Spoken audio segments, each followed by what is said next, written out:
Hello guys! This is Mama Jovz for today's video. Isang Ilocano dish ang lulutuin ko ngayon at ito ay ang pinakbet. So sa previous video ko guys, nakapagluto na ako ng pinakbet. Pero ito ngayon guys, itong pinakbet ko ay sasahugan ko ng bagnet.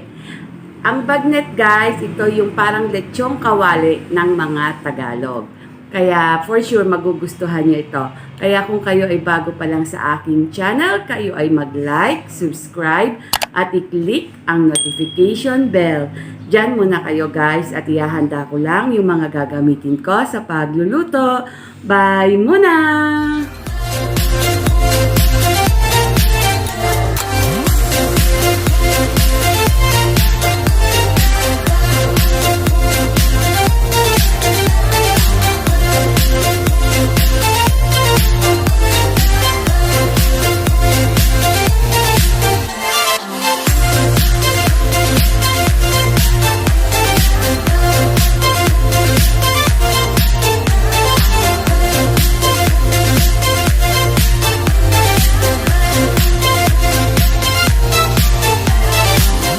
Ating bagnet. Ito yung aking ipangsasahog sa aking pinakbet ngayon. At hihiwa-hiwain ko lang ito ng maninipis. Ito na guys, yung ating bagnet na hiniwa. So ngayon, mag-start na tayong magprito at maggisa ng pinakbet. Ngayon, nagpainit na ako ng oil sa kawali. So ngayon, ipiprito na natin itong bagnet.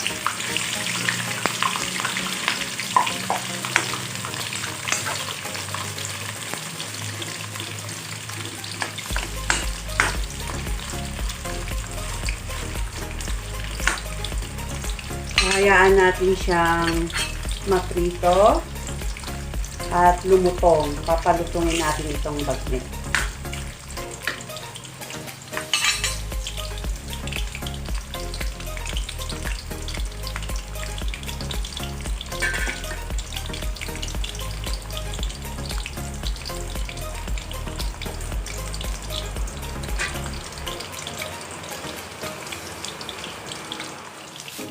So, ayan na. Pwede na itong ating bagnet.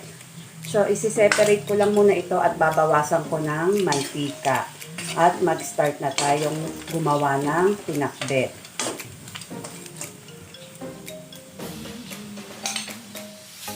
So, mag-start na tayong mag-isa. So, unahin na natin itong bawang at sibuyas.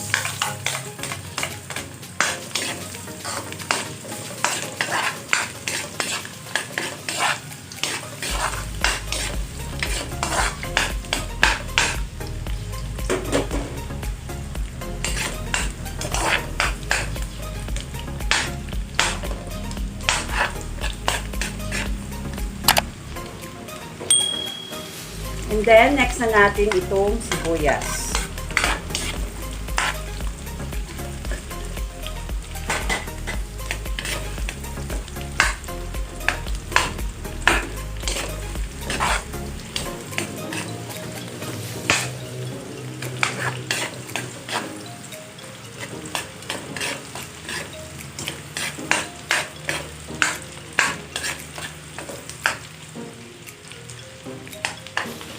After ng sibuyas, ilagay na natin itong kamatis.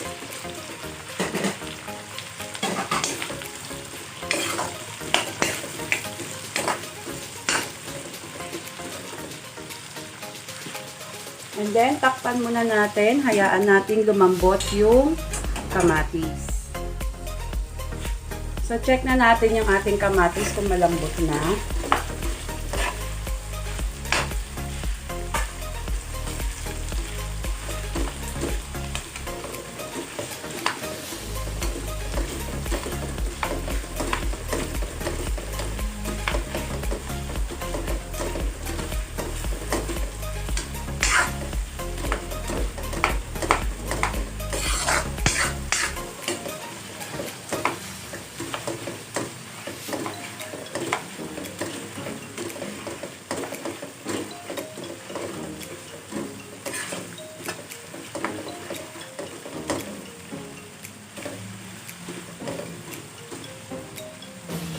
And then, yung half ng ating bagnet, ipang sasahog natin. At yung half, yun yung ipang tatoppings natin.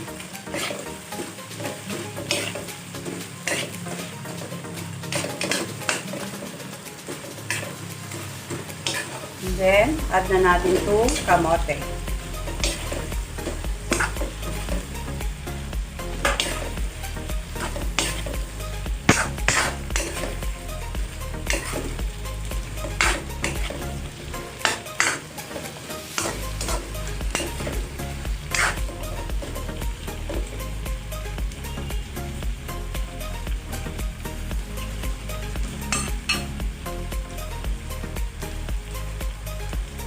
And then, mag-add tayo ng bagoong.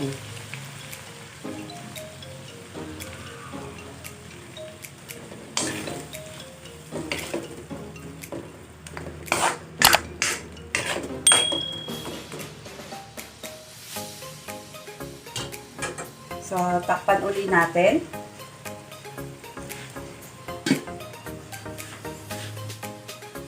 So, check na natin ang ating kamote.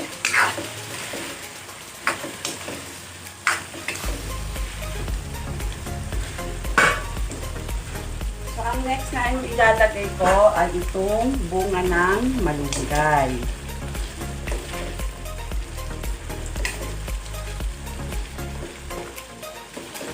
At i-add ko na rin itong kalabasa.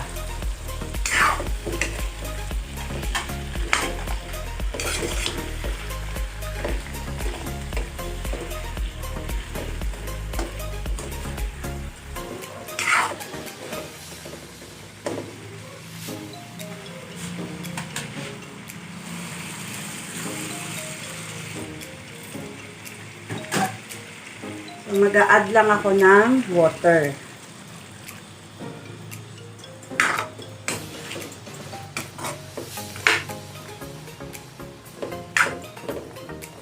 And then, tatakpan uli natin. Check uli natin kung malambot na ba ito ating malunggay. Hindi pa rin pala.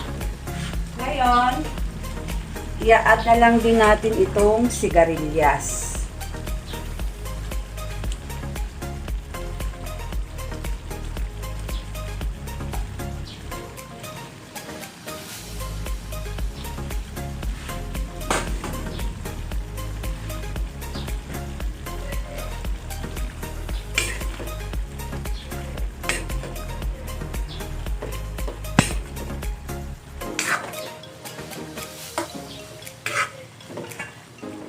Takpan uli natin.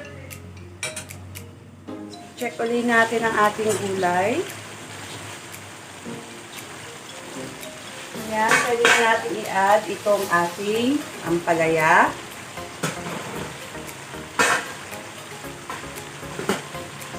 Repolyo.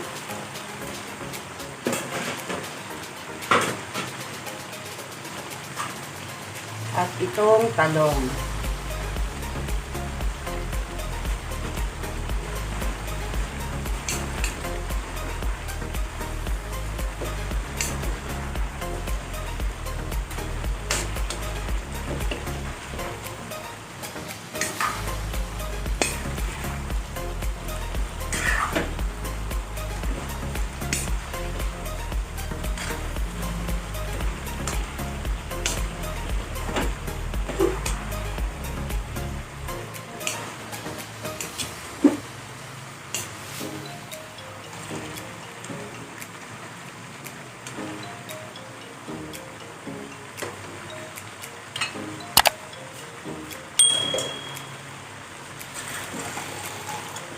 Add tayo ng konti pang water.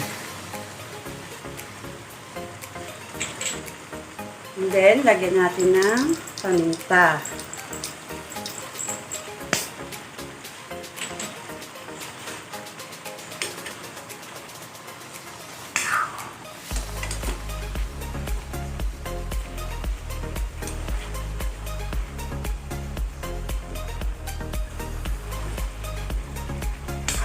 So, takpan uli natin.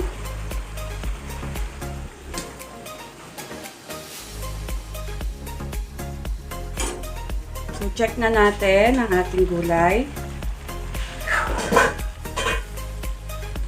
Ngayon, i-add na natin itong okra.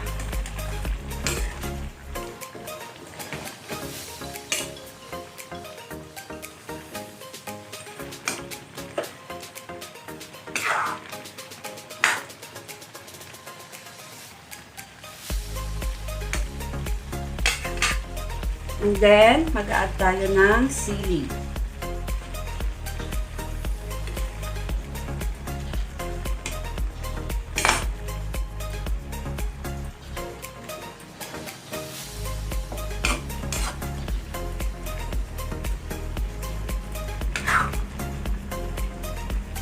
And then, i-add na rin natin itong alukon. Ayan, ibabaw lang natin. Hintay lang tayo guys ng 3 minutes at luto na itong ating pinakbet.